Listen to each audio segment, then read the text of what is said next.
ahead. Okay. Today we're going to talk about William Monroe Ward. I remember when he was born, my sister had married William Ward, and she was real young. They got married and they moved to Tuscaloosa. And she got pregnant, and they had a little apartment in Tuscaloosa. And it was 1950, June of 1950. And William Monroe Ward was born to Sarah and William Ward. And because she was so young and probably not able to take care of the baby by herself, my parents sent me down there to spend some time to help take care of the baby. So I went to Tuscaloosa. Of course, I had never been away from home. I went to Tuscaloosa and I stayed there and I helped take care of the baby. And they lived in a duplex, and it was actually in Rosedale, and it actually had they shared an outdoor toilet, if you can believe that. That was in 1950. You got to understand. So you were 10 years old then? Yeah, I was 10, and he was born, and I helped take care of him for a couple of weeks till my sister kind of got back on her feet. And They didn't get along real good, her and Bill Ward, Buddy Ward as we call him. They weren't getting along real good. And I was glad to go back home because, I didn't like to be there when they was fussing, taking care of the baby. So after a couple of weeks down there, of course, I learned some stuff while I was down there because I had never been to a YMCA or anything, and there was a neighbor boy, and they had a YMCA in Tuscaloosa, and they showed a movie. Of course, we didn't have television or anything back in those days. They showed a movie one night a week at the YMCA, and he came by and he asked me would I like to go. So he and I went to that movie, and I had fun doing that. And then he had figured out we could make some money. We could go around and pick up empty pop bottles or Coke bottles, Pepsi bottles, whatever you want to call them, and we could trade them in, for the deposits, a penny a piece or something like that. And also, we could sell crickets, and we get penny a piece for crickets. And what we did to get crickets was they had water meters all up and down the streets because they lived in town. Mm-hmm. And every house or apartment or whatever had a water meter out by the street. And if you go out and take the lids off those water meters, there'd be crickets in there. And we would take a jar or a box or whatever we had, and we'd go up and down all these streets and we'd catch crickets.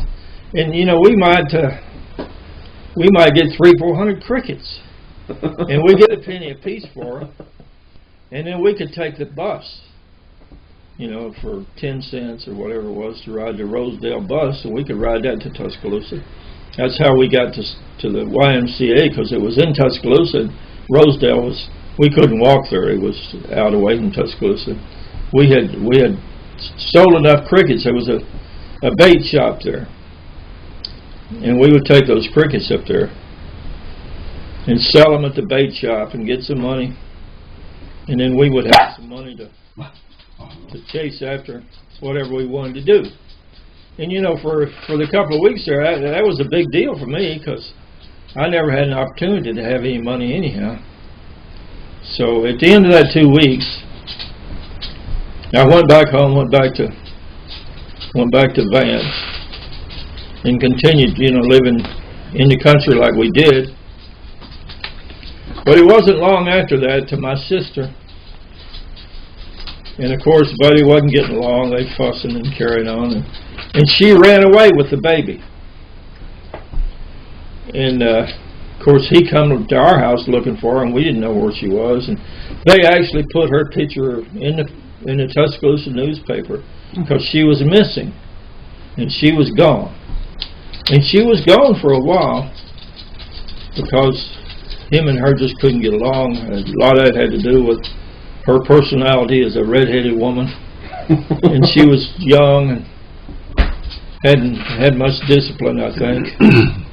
Anyhow, after she finally did come back, I don't know where she went to, and I never did find out, but she was gone for a while. After she came back, then she did come live with us, and she brought the baby with her.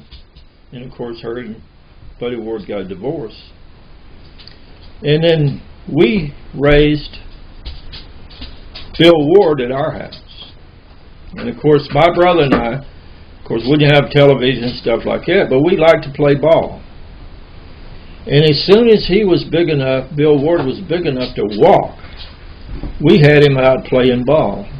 And we taught him how to hit a ball and how to catch a ball. And he loved it. And of course, he got really good at it. And he lived with us all that time, and he was more like a little brother than he was a nephew. And later on, after I left home and went to Chicago and had got married, and then his mother, she was living with another guy, Grady Hutchins, and he was a barber. But Grady was an alcoholic, and I think my sister was an alcoholic as well. Anyhow, they came to Chicago and moved in with us we put them up for a while, and Grady got a job, and it didn't last too long because Grady wanted to drink all the time. And I'd give him a ride to work. He'd want to stop and get something to drink, and my wife frowned on it, and so did I. So finally, they left. Now, my sister, when she came there, they were driving a 1955 Chevrolet, and they had brought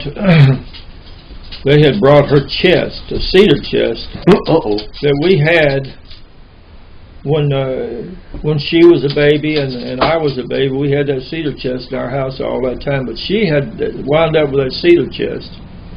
And of course, when they left Bill Ward in that cedar chest at our house, my big brother, in Lockport. And Bill Ward at that time, I don't know how old he was, 12, 13 years old, but he was stout. I mean, he was just a big, strong boy.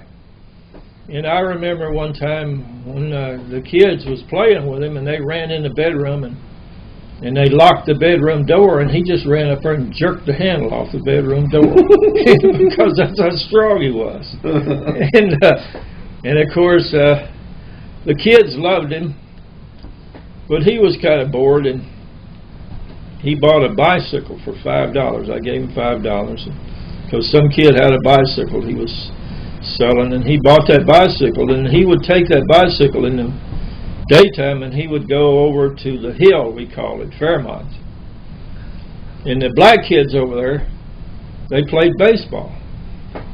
And he would ride that bicycle over to Fairmont, and he would play baseball with those black kids because he was a good baseball player, and he could really hit a ball a long way. And they liked him for that.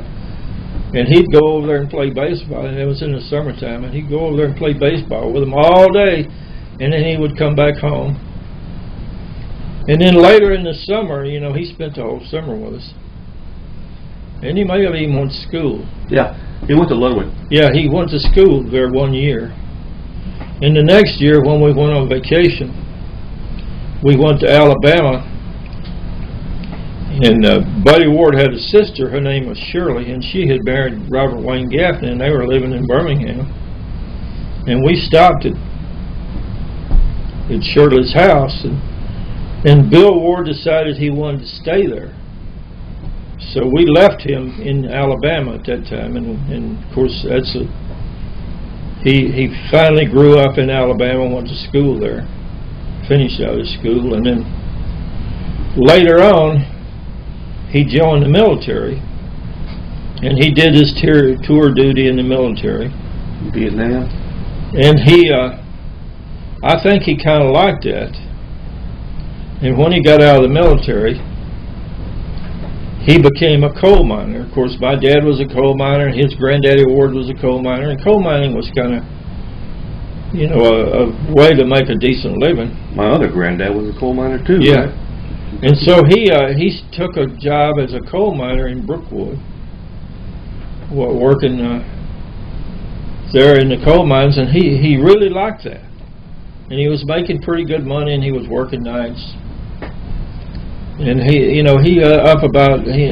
had been married and had a child, and then he got a divorce, and then later had remarried. And I think his wife was pregnant at the time. Anyhow, he had an automobile accident.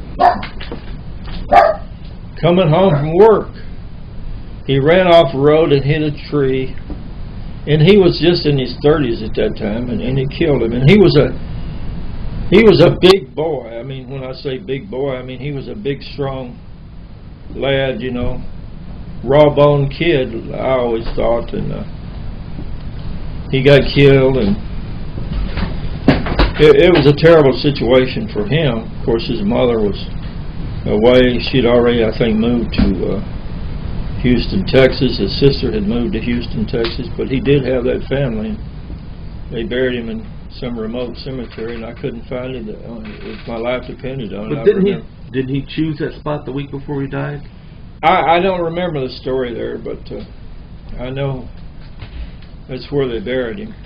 Samantha or some places where they buried him. And then his son, Rusty,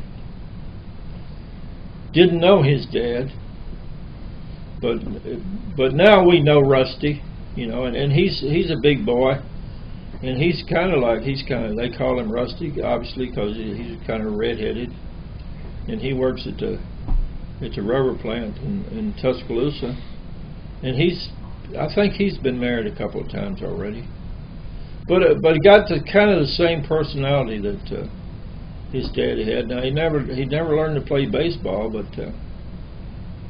he's a funny guy, fun to be around. You can pick at him and he'll pick at you.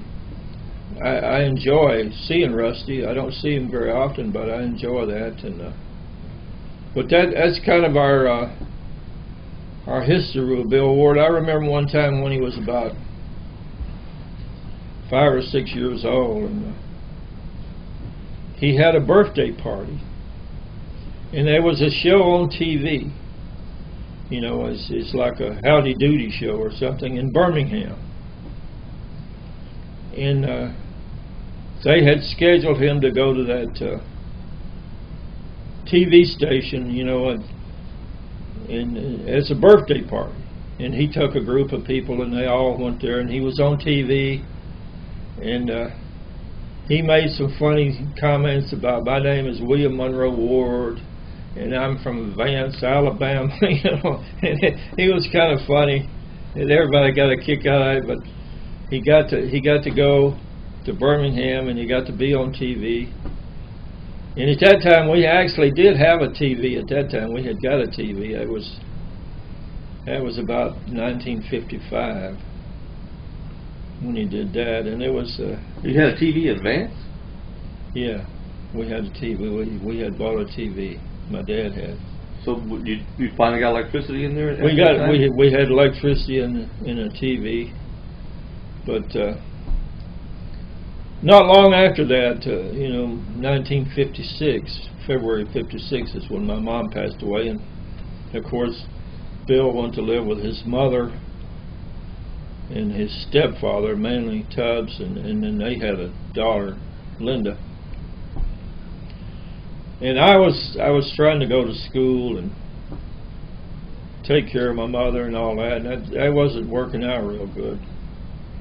And as soon as school was out, April, I think it was, and 1st of May, 1956, well, I took advantage of the opportunity, and I left Alabama and went to Chicago. And that's kind of the story of William Monroe Ward, Bill Ward as we call him. And he was really a good kid.